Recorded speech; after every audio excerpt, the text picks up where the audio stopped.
एक काम करना, यदि वो अपरिमेय संख्या दिया है, ठीक है, अपरिमेय संख्या दिया है, तो आप एक काम करके चलो, इसको बोलो और रिटर्न करो, कड़ी में 5 बराबर इसको a बटे आप b मान लो। कोई दिक्कत हो गया ना। अब तुम a बटे b अब जानते हो, जहां a comma b step by step एक पूर्णांक संख्या है, तो a बटे b एक परिमेय संख्या होगी।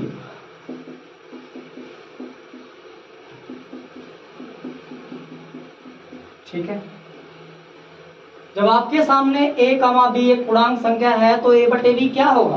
परिमेय संख्या होगा। अब a बटे b कड़ी में 5 के बराबर है, a बटे b कड़ी में 5 के बराबर है, तो कड़ी में 5 भी क्या होगा? a बटे b कड़ी में 5 के बराबर है, तो कड़ी में 5 भी एक परिमेय संख्या है। अर्थात यहाँ पे इसका मेन रीजन और मेन आंसर यहाँ पे गिरेगा।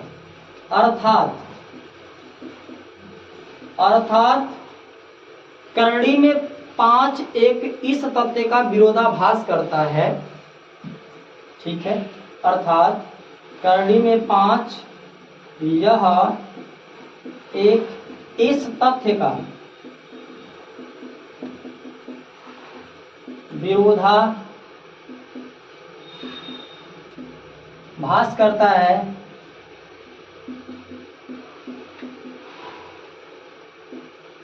कि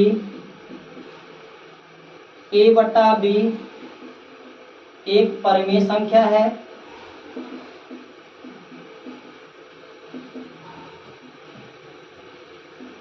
तो करणी में 5 क्या होगी? करणी में 5 एक अपरिमेय संख्या होगी।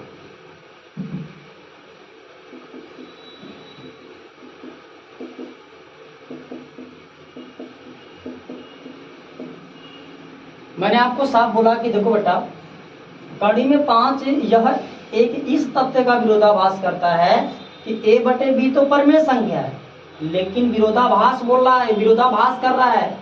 a बटे b तो मैंने बोल दिया कि जहाँ a और b पूर्णांक संख्या, तो a बटे b एक परिमेय संख्या है, बट a बटे b कड़ी में 5 के भी बराबर है, तो बेटा a वाली आपकी परिमेय संख्या, तो a वाली भी परिमेय संख्या हुई।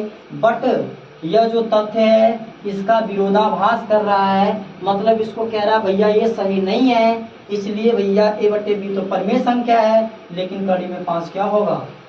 एक अपरिमेय संख्या होगा। ये पहला आपका सिद्ध इस तरीके से होगा। दूसरे पे आ जाओ, ध्यान दो इधर, चलो ध्यान दो।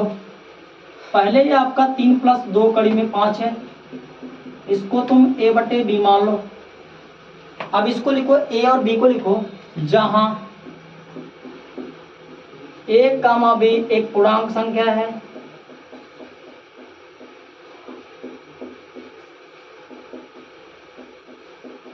तो पूर्णांक संख्या है, तो a बटे b क्या होगा? परिमेय संख्या होगा। क्या होगा? a बटे b क्या होगा? परिमेय संख्या होगा। लेकिन बात ध्यान दो बेटा, इस 3 को कन्वर्ट कर लो, तो 2 कड़ी में 5 मिलेगा बराबर a बटे b मिलेगा। 3 को घटाओगे -3, ध्यान रखो, 3 को घटाओगे -3, तो बेटा कड़ी में 5 तो बच रहा है ना बेटा, कड़ी में 5 बराबर a बट्टे 2 भाग करेगा, तो 2 भी -3 बट्टे इसके 2 हो जाएगा। इसको ध्यान दीजिए आप लोग बढ़िया से। अब मैं बोलूंगा a बट्टे b तो परिमेय संख्या है, होगी, अर्थात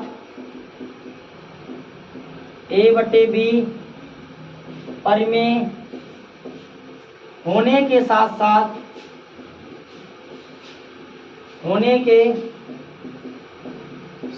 साथ इसके बराबर a बट्टे 2b -3 बट्टे 2b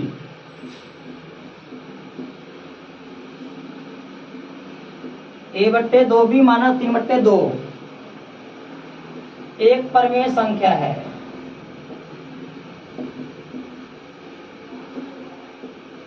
अर्थात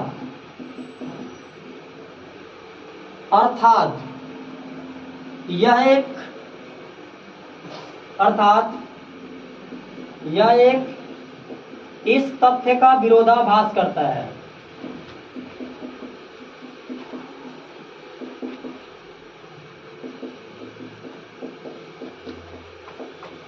कि करणी में 5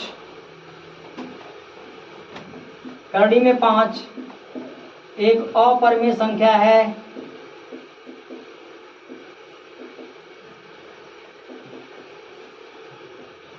इसलिए जब कड़ी में 5 एक अपरिमेय संख्या है तो 3 प्लस 2 कड़ी में 5 भी एक अपरिमेय संख्या होगी।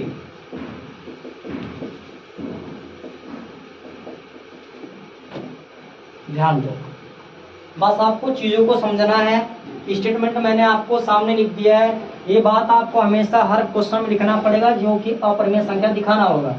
यह एक इस तथ्य का विरोधाभास करता है, इसलिए कड़ी में 5 एक अपरिमेय संख्या है तो 3 प्लस 2 कड़ी में 5 भी एक अपरिमेय संख्या होगा। ठीक, उसी तरीके से इसको भी उसी तरीके से करो। चलो ध्यान दो, इसको कैसे करोगे? इसको लिखो 1/2 कड़ी में 2 बराबर a/, क्या लिखोगे, b। जहां पर क्या होगा बेटा, जहां पर a, b एक पूर्णांक संख्या है। क्या है बेटा, बताओ? पूर्णांक संख्या है। तो आपका a/b यदि परिमेय है,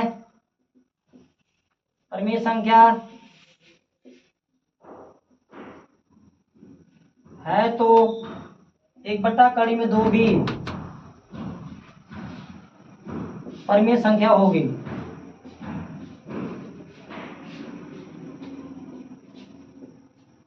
अर्थात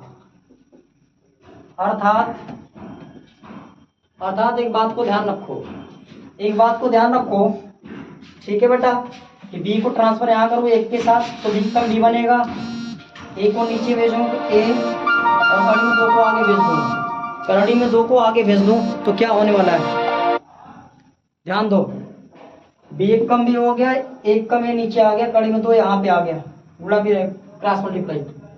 b एक कम b a नीचे आ गया, इसके स्थान पर कड़ी में 2 यहाँ आ गया, तो b/a भी क्या होगा, परिमेय संख्या होगा।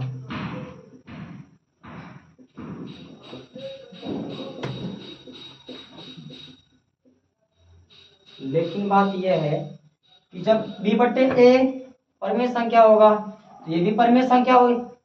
लेकिन यह इस तथ्य का विरोध करता है, विरोधाभास करता है कि b/a और a/b दोनों परिमेय संख्या है, लेकिन कड़ी में 2 एक अपरिमेय संख्या है। विरोधाभास कर दिया, मतलब उस नियम से सहमत नहीं है, इसलिए कड़ी में 2 क्या होगा, कड़ी में 2 एक अपरिमेय संख्या होगा।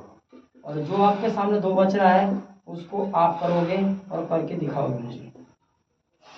बस आपको स्टेटमेंट लिखना है, कर लो जल्दी, फोन को चला लो, चलो कर लो।